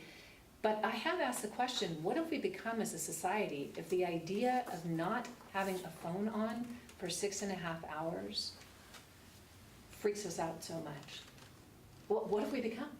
That we couldn't check something, a buzz, a ding? I mean, how bizarrely Pavlovian is that we couldn't go 6.5 hours and think, I'm gonna attend 100% to the events and individuals that are in front of me in real time. It's just a personal opinion of mine. I say, what are we becoming? Mm-hmm. So it's more of discussion and to keep eyes and ears out there for ideas about what might it look like. If you notice other districts or communities or in your workspaces, innovative ways, or in colleges, in higher ed, goodness knows those young people broadcast all kinds of regrettable decisions and sometimes destroy their college experience because of what they do online. So if you come across good ideas, I just want to support the community and our children, and I think it's something that it feels some days like the tail is wagging the dog, and there's nothing that breaks my heart more when I have a parent in my office in tears because their child is on the receiving end, or equally distraught if their child was the creator of content that in no way reflects the values of their home or what they were raised to be. And it's heartbreaking to be with those parents. And it could happen to anyone.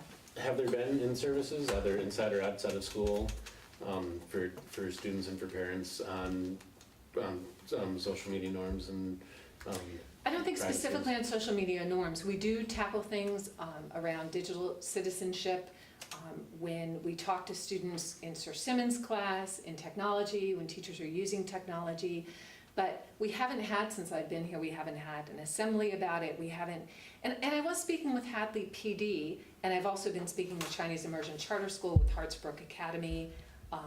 I met with those school leaders as well, because they're interested in approaching this as a community issue.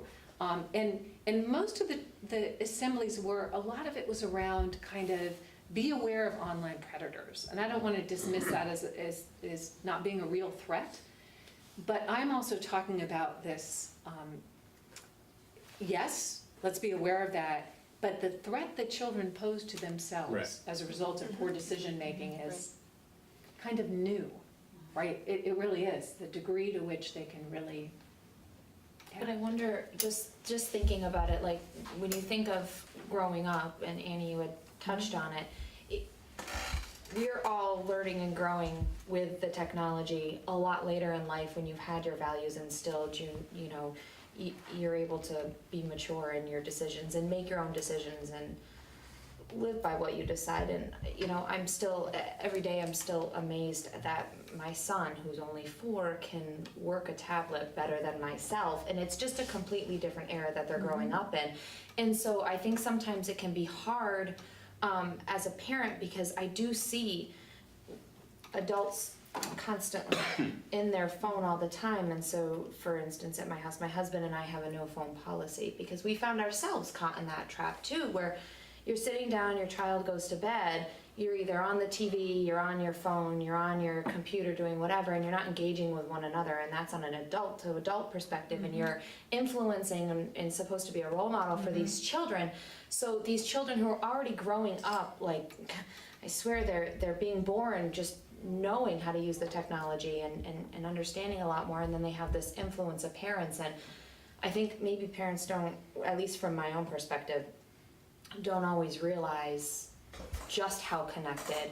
And so I think making it more aware to parents and sharing that information, because I don't think parents are always aware too, at least again in my perspective, of how much children know and see.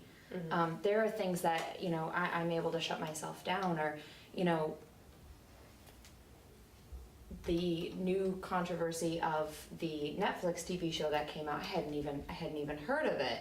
So things like that, like, I think it's so important to share and disseminate that information, and giving parents the tools that they may need to provide to their children to start that discussion, I think is important. And adults remembering where they need to connect and socially, because it's just such a different time when you've grown up without this.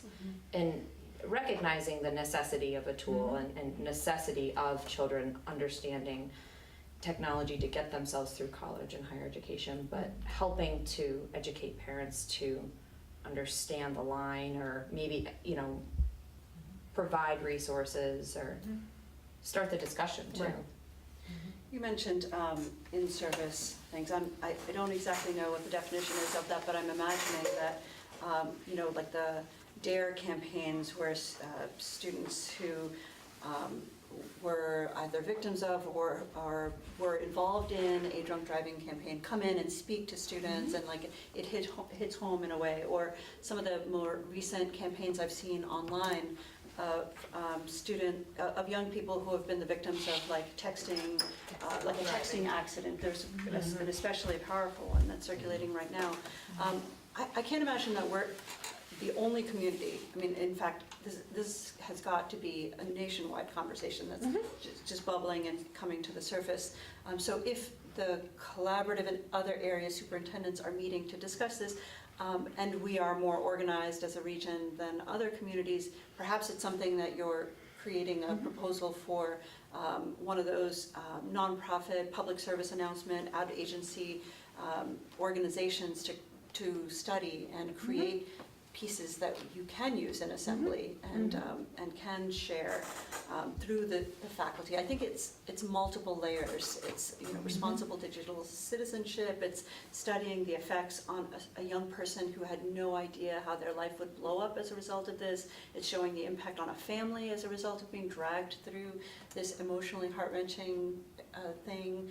It's all of those layers. So I think taking a leadership approach about how to responsibly address it would be a wonderful thing. I would add too, just focus on the kids, but I like the idea of facilitating a conversation amongst the parents.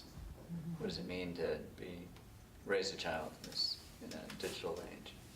What's responsible parenting look like? Because I think we're going to have 5 different perspectives here. Even I didn't even know they were allowed to look at their phone at lunch. That explains the texts I've been getting. I was wondering what he was doing. I was like, you're not supposed to be doing this. Of course, I'm in a meeting texting back. Right. And I'll just note that article, you click that on the web and you're going to post it to the website. So but yeah, I think it's, I'm not sure how to respond to this. I don't know how to parent in this. And I just had an argument with my kids before I left on this exact same issue, right? So you're telling me now, saying, I thought you were going to tell me the answer. Here's the perk of having your dad on the school committee broadcast, so we just I know, exactly. So I'm sure they're going to watch this. Yeah. I make them watch it. Watch it on their phone, Paul. They watch it on their phone. Yeah, at lunch. At lunch. Yeah. Annie, do you still do the, I think early on you were doing some coffee hours or kind of, I know it was like meet and greet when you first came into the district. And I mean, this may be a good topic for that kind of parent discussion, which is, meet on neutral ground and have just an open conversation, but approaching it from, this is what you're seeing in the schools. Yeah, that's a great. But, and it's not, there's extreme events, but there's just sort of the day-to-day. Right. And studies show there's a correlation between increased screen time and decreased sensitivity to other humans. Right. Right? I mean, our ability to read human cues, facial cues, decreases the more screen time we have per day. Yeah. It's clinical, right? And so how much is that? How much is too much? Now we have an emoji movie because there can't be real people in the movie, it's emojis. I'm actually going to start bringing an emoji movie. We can all respond by how we feel. Yes. So I appreciate you all talking with me about this, and it is ongoing and to be continued. But as I said, I would very much appreciate, I like the ideas you've shared thus far, and if you, in your workplace, in your home, I'm interested because I want students to be well prepared. I don't want to sound the alarm necessarily. And I'll say again, I'm deeply troubled. I feel that I have a professional and personal obligation to do everything in my power to safeguard young people from doing things that they don't realize are incredibly self-destructive. I would intervene if I thought a student was going down a path of making poor choices around physical harms and physical health, if they appeared to be making poor choices around social and emotional and behavioral health. And I feel a tremendous obligation, and I don't feel personally as though I'm doing enough. It's as though I've said, go, good luck with that. And I just, and again, that we're not unique, just open the Gazette. As a matter of fact, our stories don't make it above the fold. And districts all over are. So thank you. Thank you. Okay, so now we move to the technology article. It's kind of ironic. That's the best segue ever. Yes, so you have, and this was primarily for Tara and for Keith, but just a reminder, these are, we received, the town voted for the technology article in, I don't remember when that was, I think it was in the fall. This is what we received, this is what we intend to spend, and the update on what we have spent as of April 25th.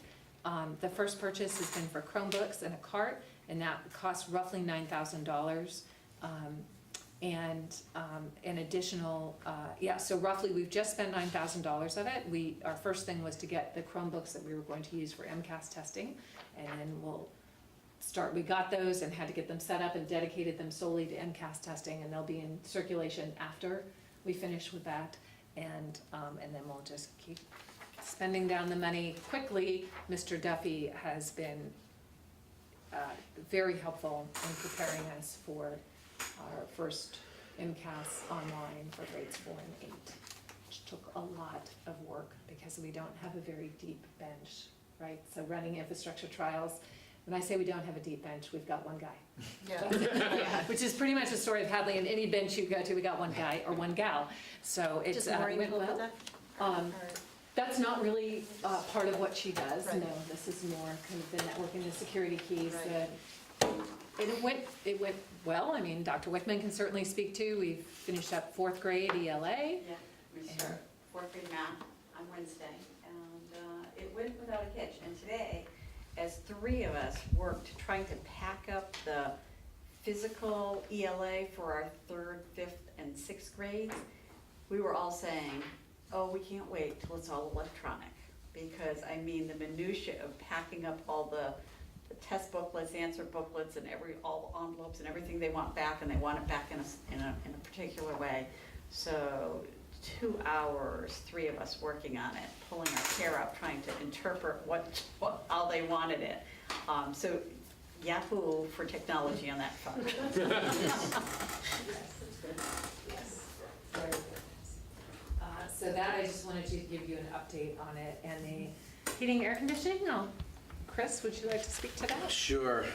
So the last meeting I was at, this question was asked, and I said, well, we're working with the town on this bid process. And during the meeting, I emailed David asking for an update, and he responded, please call me. Which is never a good response, basically. So. Maybe he wants a uniform. And what's that? Maybe he does. Maybe he wants a uniform. And so, apparently there was just, I guess, some misinterpretation of the entire process. And the end result is that he said, geez, we weren't aware that we were also doing this, which put me in scramble mode, basically, because now we're doing this on our own. So we did seek some pricing because we need the specs drawn up, we need the design, and most likely for this we'll need somebody to run the bid process.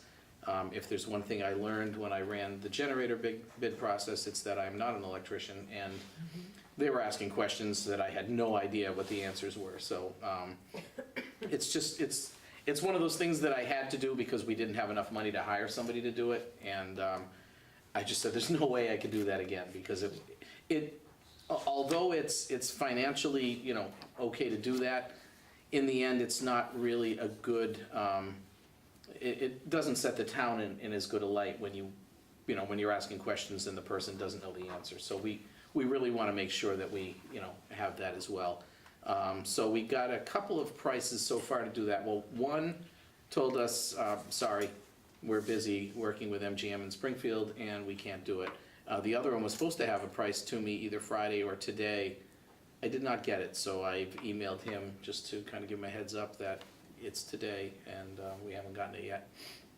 And we're looking for one additional vendor to get a price from on this. So we will do that as well. And the vendor that came out on last week, we walked the elementary school, he took a look at everything and said, okay, I assume you want to get this done in the summer. Yes, we do. So, you know, he knows that that's basically the timeline we're looking at. And as soon as we can get a price from him and then one more, either, you know, hopefully a price, but I'm assuming that the price is not gonna be, you know, where we would need a formal bid for this particular part of the job. Either a price or, you know, I sorry, can't help you answer, will cover us as well. So that's the step we're on now, basically, is to get that third vendor to give us some input on it. On the bid specs, not on the job Right. itself. The job itself is priced out to be close to, we have $400,000. $400,000, yeah. So that's why we need the formal bidding process. And he said that was ballpark. He said, you know, if we took out a certain amount for their work on it, looks like we're right in the ballpark. It's always difficult with these because you need to secure funding before you can, you know, get prices for it. You know, no vendor wants to give pricing for something before you have funding because it's a long process for them, only to find out that, oops, the funding fell through, sorry, you know. So you basically have to get funding for a price that you don't know because you haven't gotten it yet. And then once you get the price, you have to do it with the funding you got. So it's a little tricky situation, but we seem to be right on target with that. So that's certainly a good thing. And then once we have the specs, we'll share with David Nixon, and he can make a determination if there's anyone in town who needs to review those specifications, just to provide input, and then we'd move forward. Sure. How do you choose those three vendors? Basically, you ask, because again, you know, it's not like I put air conditioners in buildings, you know, so I don't know who to reach out for. So we ask other facilities directors. Unfortunately, 3 facilities directors gave us the same company, so you know, that made it a little trickier. Jeff Mish reached out to, I think it was TJ Conway, and they're the ones that said, no, I'm sorry, we can't help you. But go to this company, which is the same company that the other 3 people had told me as well. So that's the problem we're in right now, is that, you know, how many companies do this? What I may do is reach out to the company that did the specs for the generator project. And, you know, maybe they can give us a price as well, and we can go from there. I'm just struck by the fact that you didn't realize you weren't an electrician until you went out to build generators. That's really, you were I've under done the some impression you wering, were. but never, It's a good generator. never this kind. And then I realized I wasn't an electrician. All right. Okay, personnel report? That's easy, nothing. Nothing. All right, public comment. Madam Driven- Chair, I've got a couple of comments. Okay. First of all, I would like to thank the school committee for the sacrifices they made in this 2018 budget. I know you didn't want to use anywhere near the school choice money, you did, but you did in an effort to have a balanced budget for the whole town. We're in the same boat as you with 3 days before a town meeting. We don't have a balanced budget for the town. We're looking for $216,000 for 4 fire department full-time positions for the town. They agreed, the finance committee, to cut it to 3, so we're at 170, looking for that money everywhere, and it may be added to the free cash figure, which is about 600,000 now, going to 7. Am I happy with that? No. Do we believe that we can get 700,000 in free cash by fall town meeting? Possibly. I hope we can. Hotels, meal taxes, solar array, new growth are all very positive, so we may have a chance. You know, there's other bad news out there. We just got our cherry sheets about a week ago.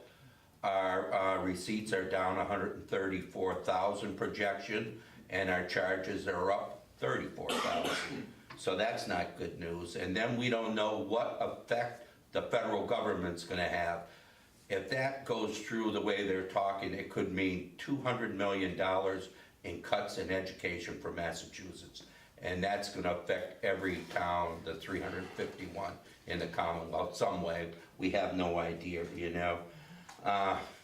Then I would like to thank the two outgoing school committee members, Dunleavy and Grant, for their many years of service, and sacrificing things away from their family, and creating a quality education for our students in Hadley. And I would also like to thank the two new members for stepping up and becoming part of the team. The 2019 budget is going to be, I guess, my description of it will be a Herculean effort to balance it. There's only a couple ways you can do it. One is cuts, one is a override, or the combination of the two. So there's going to be a big education process for people in Hadley in the coming year, and many, many meetings trying to iron out a budget that'll be positive for 2019. It's really going to be difficult. I think your superintendent can adhere to that. You can only take so much school choice money and then you're down to zero, so, but I think we'll put all an effort in and we'll come out and survive. Fortunately, Hadley has a low tax rate. We have room to grow. There's other towns that don't have any room to grow, and they're confronted with the same problems as we are, and again, I'd just like to thank you again for stepping up and becoming part of the team. Thank you. Thank you.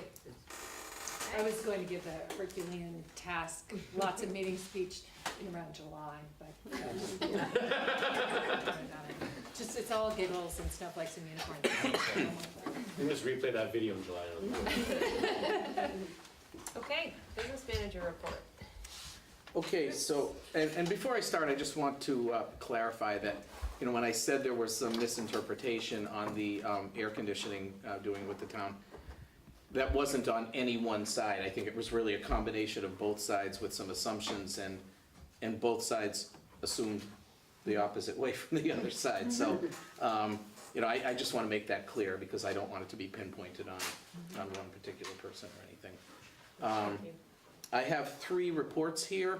First is the expense report. We can look at that. Basically, as always, especially at this point in time, there are many accounts that are above what we budgeted, and there are many accounts that are below what we budgeted. And that's typical, again, this late in the school year. We budget things, based on where they are, typically in January and February of the prior year. Then you have personnel changes, a teacher leaves, a new teacher comes in, with different pay, or any position for that matter. And before you know it, the budget that you laid out is different than the one that we're looking at now. And that's really why we have differences in the spending, where some lines are overspent, some lines are obviously underspent. In the end, though, we will end up spending it all, but no more than that. So, that's obviously the goal every year. I just wanted to point out a couple of things for you on this first page. If you look at teacher salaries, you can see there's not really a lot left there.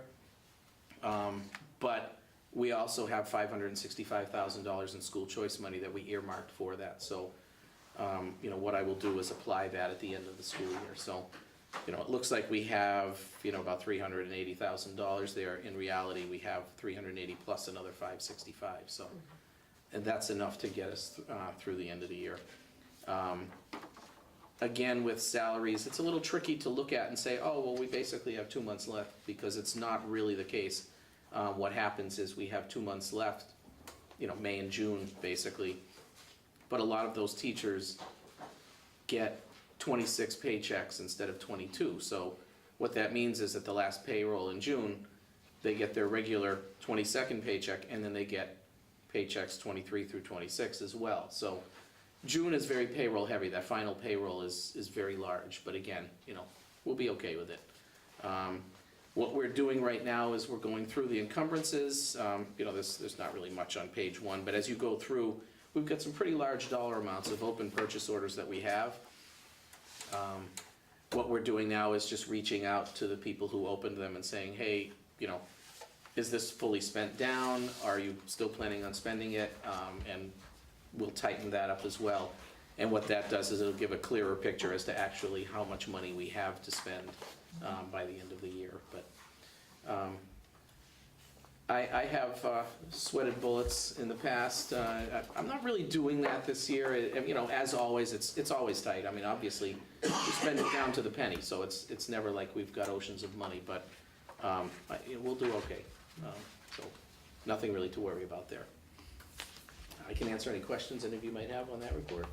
So maybe just look at page 9, just so we're all reading it the same way, the grand total. So that gives us an idea of the total budget at 6.6. Local contribution only, correct? That's right, just the local. So this budget. is local contribution only. Local contribution only, the expenses that have drawn, the expenses that we've incurred so far. Mhm. Transfers, so is that just within different accounts, transfers within? Right. So it's gonna always be a zero balance? Is that It right? should be, yes, Okay. yes. The encumbrances are actual bills that have been paid and charged, paid out?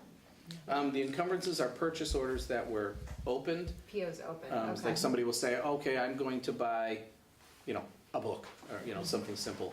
What happens with those purchase orders is that, especially for larger orders, where they say, I'm going to buy 20 books, and they're all different. So they order on Amazon, you know, first of all, as we all know with Amazon, the price you get today is not the price you're going to see tomorrow. They change prices constantly. So we may get all 20 books, but the price is going to be different than what the purchase order was. Or 3 of the books may now be out of print or something like that, where now there's this money left in the purchase order. They're never going to get those books, but the money is still encumbered. So that's what we're going through now and saying, okay, you know, you said 20 books, you got 17. Can we close this out and just assume we're not going to spend the rest of that money? Because as you can see, there's $500,000 in encumbered funds there. Right. So, you know, and some of it is, you know, the majority of it is obviously legitimate. You know, we've got tuition payments and items like that. I'm actually meeting with the SPED department this week to go through the open SPED POs for tuition. And just to make sure that, okay, we've got, you know, probably, I don't think we've gotten all of the April bills yet, so, you know, we'll go through. We know we have May and June, we have some April bills left. Let's go through the individual purchase orders and make sure that that's all we have, is just what's remaining. What can happen during the course of the year is we get a bill in, sometimes it gets applied to the open purchase order, sometimes somebody might submit a new purchase order with it or something, and so those encumbrances get off a little bit, and you know, this is the time of the year that you kind of pull everything back in line, so. So that might be helpful also for Tara and for Keith. That total budget number, local contribution is what the town votes and the town is giving to us. What it does not include is how much school committee has this year. It's up to $680,000 out of school choice. It does not include grants, and you have a grant report in here. That's just local contribution. That's what the town appropriated for us. The expenses are what's actually been expended and spent. If you take the encumbrances are what we intend to spend, you know, you've got the bill sitting on the table, you haven't written the check. You add that 5.1 million plus that $500,000, and the difference between adding those two together and your total budget leaves you with the amount available, and always expresses a percentage of total budget in the end. So sometimes towards the end of the fiscal year, we wind up, I know you've come for approvals to shift things around, or if we go into the next fiscal year and there are unpaid things from last fiscal year, sometimes there's approvals around that as well. That's right, yeah. It's your favorite, I know. Yeah, I really don't like that. That does happen though, where, you know, someone will find an invoice, just say in September, oops, I put this in my drawer in May, and, you know, and at that point, you can't just pay last year's bill with this year's money. So now you have to possibly pay it from school choice. In my discussions with the town accountant, he's not really crazy about doing that. And what it would typically be done is that it would go to town meeting, either the annual or the special town meeting, and pay prior year bills that way. So, you know, the tricky part of that, of course, is that you hate to find this bill that's been sitting in a drawer for 3 months and tell them you're gonna have to wait another 2 until the special town meeting. You know, we hate to do that too, but that's the way it's handled, so. If there's There will any be, likelihood we're going to cross fiscal years, it always comes before the school committee. We Yeah. cannot cross fiscal years. Right. And line item transfers, there's a policy that dictates what the thresholds are on that, and so I think you clean them all up at the end of the year, bring them to the school committee. So we can make transfers throughout the year to keep the budget in balance, and then there's a total cleanup at the end of the year. But we review this at every meeting, we get a report out on it, so sometimes it's helpful to see, you know, you might see spikes in certain things, or you've locked in, you know, fuel rates or electricity, things like that that you expect to see hit us at certain times, and so it's helpful to get the fuller picture. Okay, grants. Okay, so grants, you know, some of you saw this report last month, some of you didn't, obviously, but we have spent a considerable amount more in the grants now than we had spent last month, and that is basically a result of transferring some expenses from the local budget into the grant. If you look at that 240 special ed grant, we transferred, I think, $94,000 of tuition expenses to the grant from our local budget. So, and what we'll do now is we'll, again, watch for the ones that have any kind of purchase order applied into the grant. Anything extra, we will transfer that money in as well, because I'd really love to see this all fully spent by mid-June, so we're not scrambling at the end of the month. A couple of these can be taken into August, actually, before they have to be spent. And I did email Pat last week and just to let her know that the 274 and the 298 grants, you know, hey, we have really nothing in the pipeline for these. We'd like to spend them down. And, you know, she said, well, we can actually spend them until August 31st. I did ask her if she could spend them before June, just because what happens is then you run into, you have until August 31st, but you have to report the expenses as of June 30th. So that extra, in this case, we're looking at $1,600. It's just one more thing that you actually have to report for the following year. Gets a little tricky, and, you know, it's early enough now that we can certainly spend $1,600 between now and June 30th. So we're meeting tomorrow on that. And the rest of these, you know, the Title I and the 391, those are payroll items. They're scheduled to just continue to run down until there's nothing left in them. So, you know, again, as always, the grants will be spent down to zero. Chris, is it easy to say which one of these comes from federal dollars? Federal dollars would be the 240. Let's see. Title IIA, is it? Yeah, the 140 right above it, yeah, sorry. So, yeah, Title IIA, IDEA, circuit breaker, essentially. I mean, it comes as a pass-through to us. Let's see, the 305, the Title I. Title I. Is another one. 391 is state. 298, I think, is state as well. I think it's state too. 290 is definitely state. Yeah. So typically, when you see IDEA, a reference to a title Right. or circuit breakers more pass-through, that's your big indicator. That it's federal money.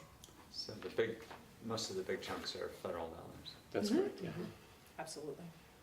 So every year in projecting the next budget, this is one of the items, I know, Annie, you've thought about, okay, what's the likelihood of, you know, how much of these, if anything, we would get. In fact, we've had, so the kindergarten grant, we didn't get anything this year. Right. And the preschool inclusive grant, the one right above it, that I just moved, 391 will go down by a third next year, a third the following year, a third again, then it will be gone. So that's, and I had a chance to meet with Tara and with Keith before this meeting individually to give them some background on the school committee. So that is why when people say the school department budget has gone up by whatever the percent is, 6% or something, sometimes the increase in local contribution is actually, that percentage increase is higher than the actual increase to the budget because our revenues have decreased from grants. So the ask from the town is greater. Our actual budget has not gone up by that much, but the town has been hit harder. Yeah. Madam Chair, can I ask a question about the grant, Yeah. please? Yeah. My question is with the circuit breaker.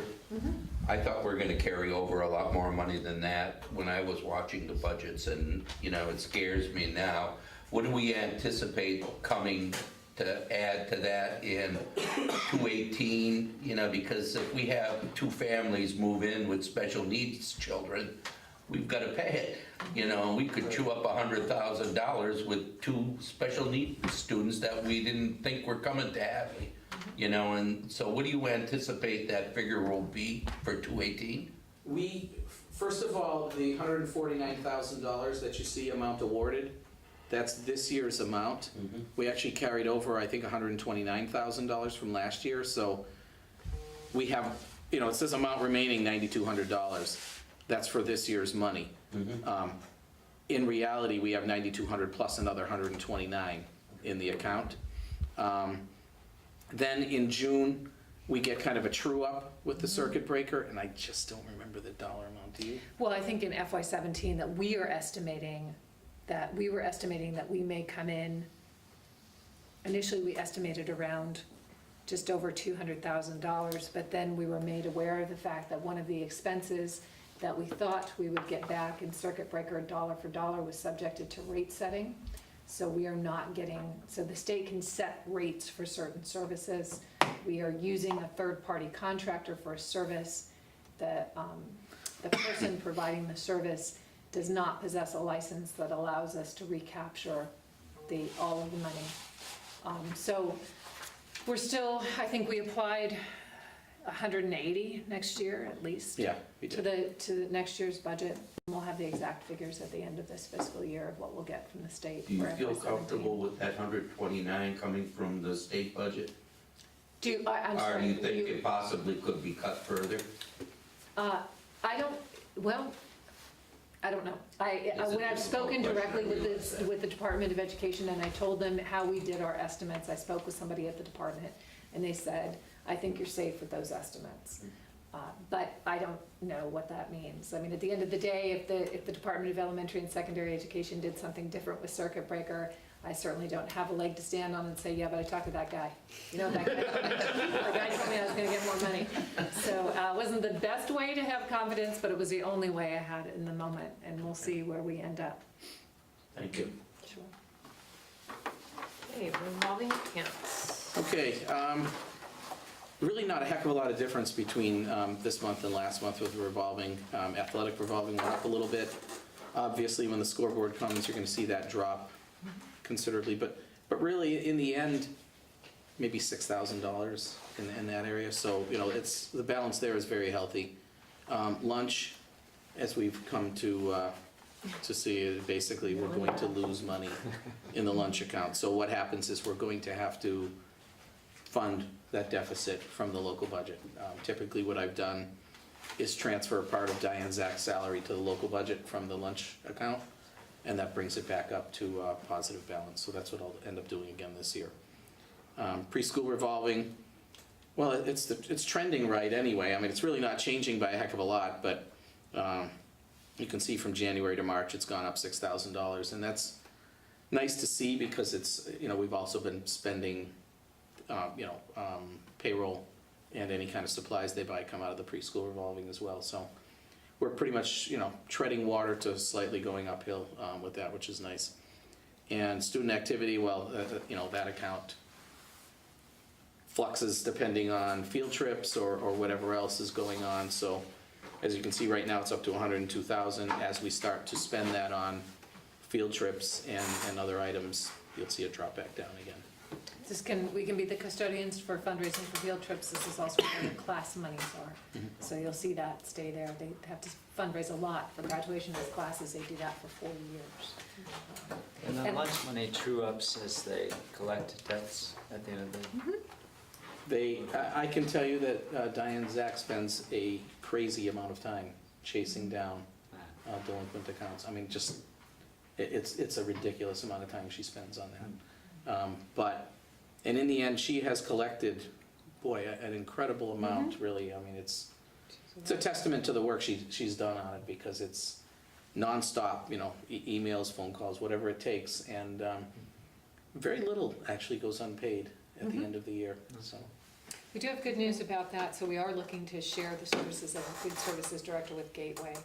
Next year might be, if everything goes according to plan, next year might be the year that you don't see the lunch account go into the red. Don't hold me to that, because I'll say that's like trusting that guy at the department. He told us. But, so hopefully, we're moving in that direction. And just, you know, to kind of discuss that a little more. It's very difficult for the lunch program to sustain itself because, costs go up for food, for salaries, but you really can't increase the lunch price by enough to cover that. Because then what happens is people look and say, $4 for lunch, are you kidding me? You'll pack a sandwich, And then what you end up having is a lunch program that really loses money, so. Because we're federally obligated, for good reason, to provide food for those families who cannot afford it. So it's a tricky situation, and, Hadley is by no means the only district that runs in the deficit in the lunch program.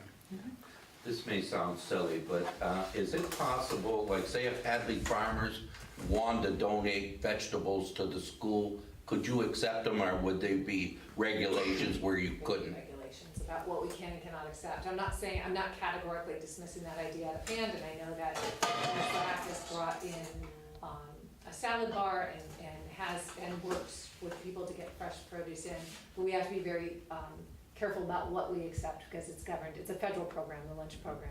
Because we have a lot of farmers in Hadley now that are packaging directly for Big Y. And I couldn't understand why you couldn't accept that if they can sell it to consumers.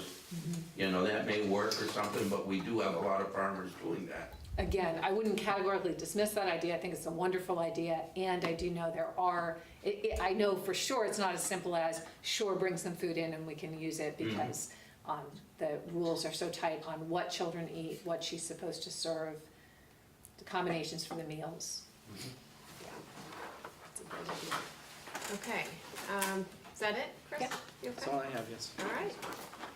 School committee reports, policy, Laura. So we are on second reading for the policies that are in the packet, and at your request, Heather, thank you, Annie, for providing the track changes versions of these documents. So you can see that a lot of the changes relate to just a change in title.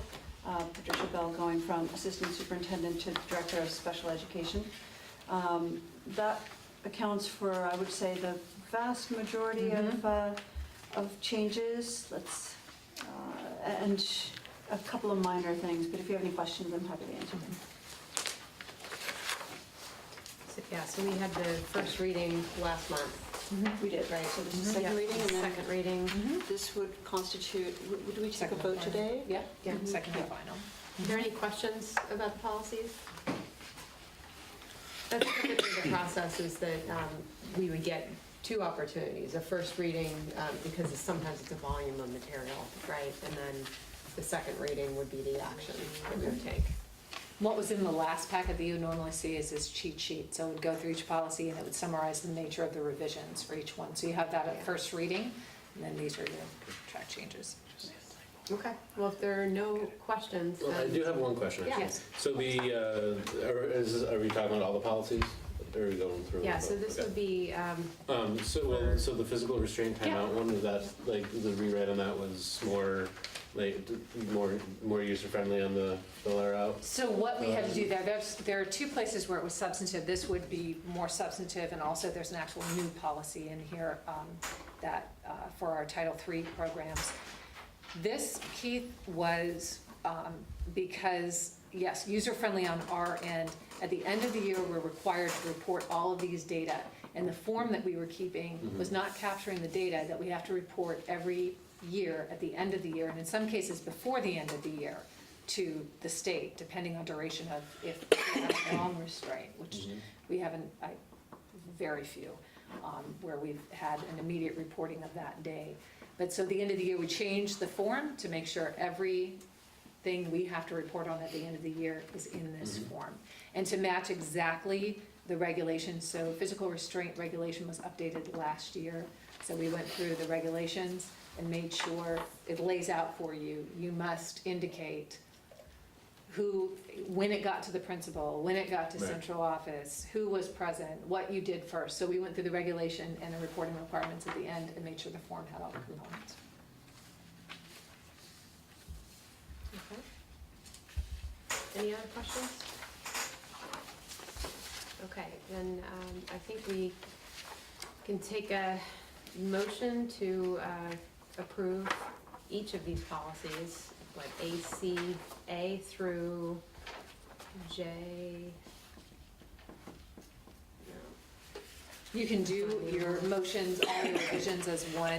So listed on action items on your agenda, there are revisions. You can have a motion to accept the revisions to ACA-R, ACE-R, ADF, BDFA-E-2, JKAA-E, EJE, IHBAA, IHBD-R, HBEA-R, ELL, and IHBEA-R-2. Seconded. What she said. Somebody can say so moved. Okay. All in favor? Aye. And then a separate vote for the, IHBGE2. and that was new, and that was around our policies for, Graduating ELL. thank you, for exit criteria, yes, for ELL learners, and Collaborative for Educational Services helped us craft that policy in order for us to be in compliance with our grant for Title III. Any questions on IHBGE2? Okay, motion to approve the revised IHBGE2 policy. Seconded. Oh, okay. Oh, did Sorry, you- I was looking did for you a make a motion. motion? I'm sorry. No. I was Technically, you should looking more for a than- yeah, motion. so she's Okay, looking for a motion motion. to approve that policy. Seconded. All in favor? Great, okay. We did the donation already on action items. Okay, school committee reports, back to that. Finance and tri-board. You've listed me. I actually didn't go to the last tri-board. Tara, didn't you go? Oh, the information, the most recent activity around finance was the information meeting. I think you were the Lone Ranger of that meeting, so. I was the Lone Ranger. There were not a ton of people present. They didn't have any budget discussions there, but he did announce that they did have the budget on the town website, that you could look at what they have thus far on the town website. But it was a quite quick overview and opportunity for questions and discussion prior to the town meeting to kind of allow people that opportunity, I think, to help move things a little bit more smoothly during the town meeting. People were given that opportunity to have a question and answer ahead of time. Great.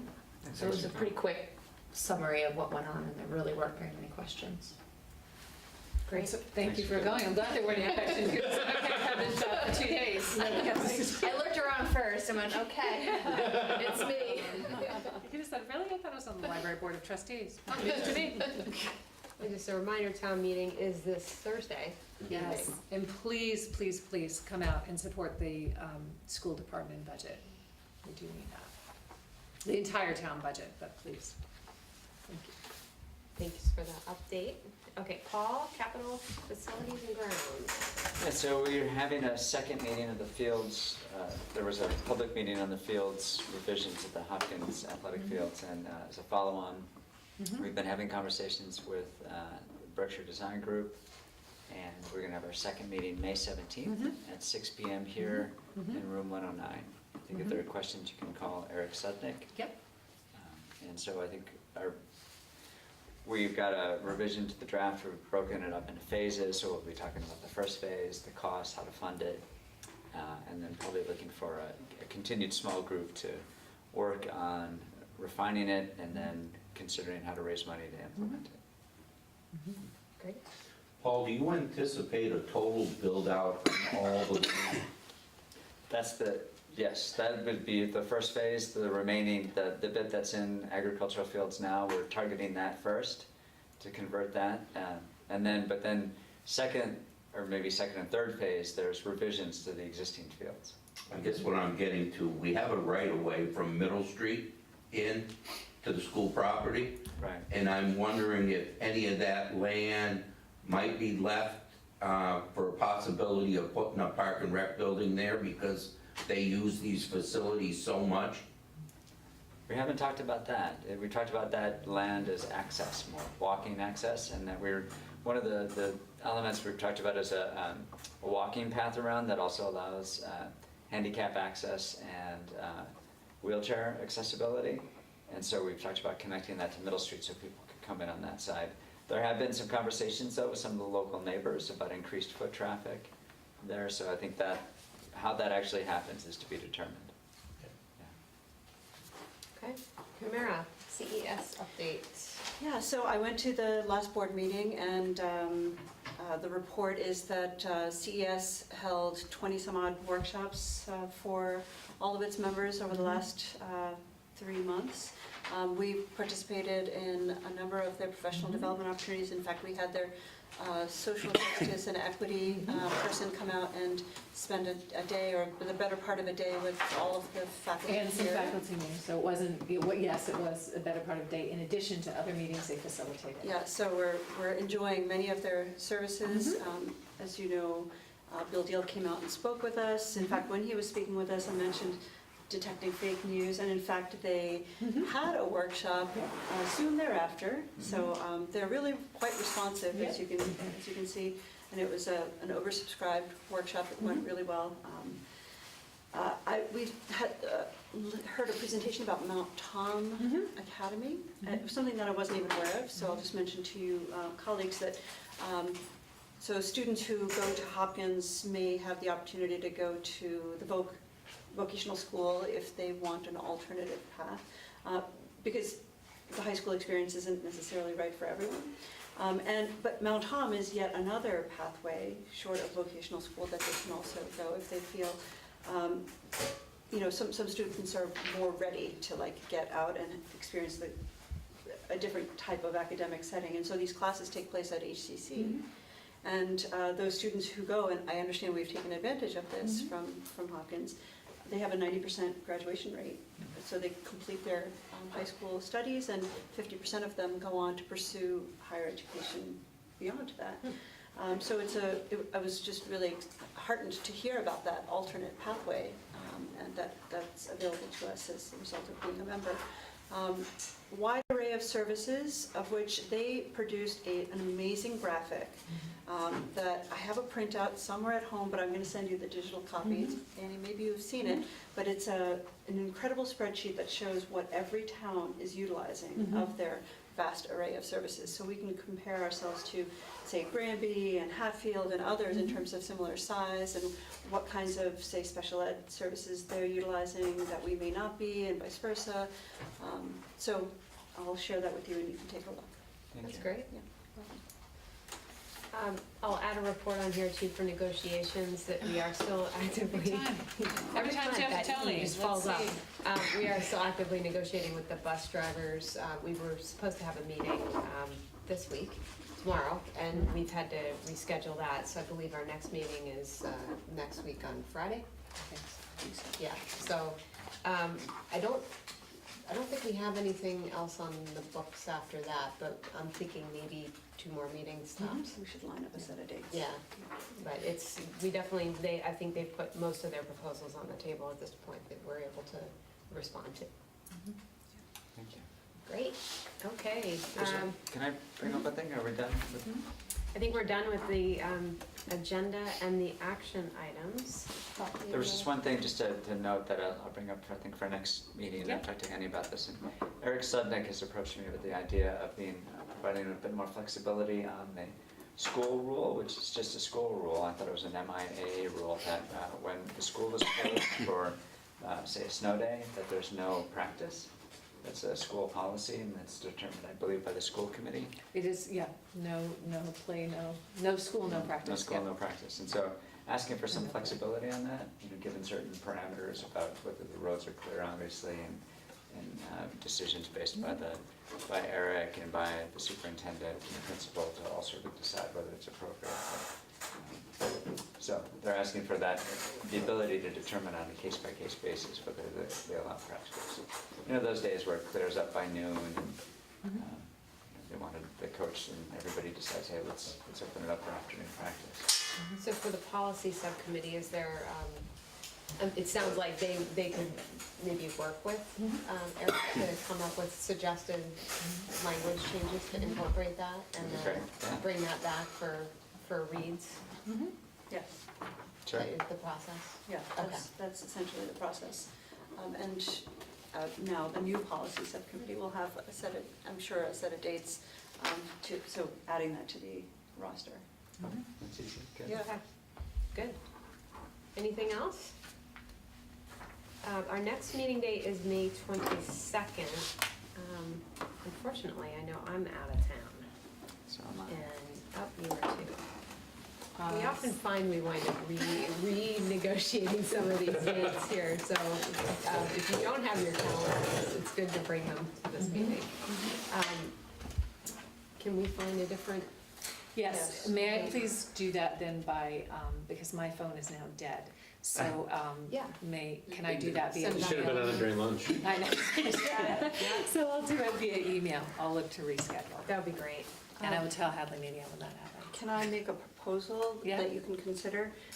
So May has, okay, so is Memorial Day the 29th? Yes, it is. Yes. We're not meeting then. Okay, so I'm not going to make that proposal. So it may be the first Monday in June. I'm not sure. I just can't look at a calendar. Yeah, I'm also going then. Me too. Yeah, We're not going to the same place. Well, where are you going? It might be more interesting. Yeah, more California stuff. But the week of Memorial Day works. but Monday the 5th does Yeah. work as well, and yes, the week of Memorial Day The week also of does work. Okay, The I'll send third- some that- options. Yeah, Annie, if you want to propose something, a couple options, that'd be great. For our new committee members, graduation is the first Friday in June. It's in the evening. All school committee members are invited. You'll get a formal invitation. Their seats were select boards invited. But you'll get more information about that. Okay. Need a motion to adjourn. Motion to adjourn the meeting.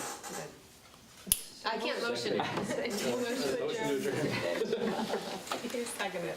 All in favor? Aye. Thank you. Thanks. Thank you. Thank you, everyone.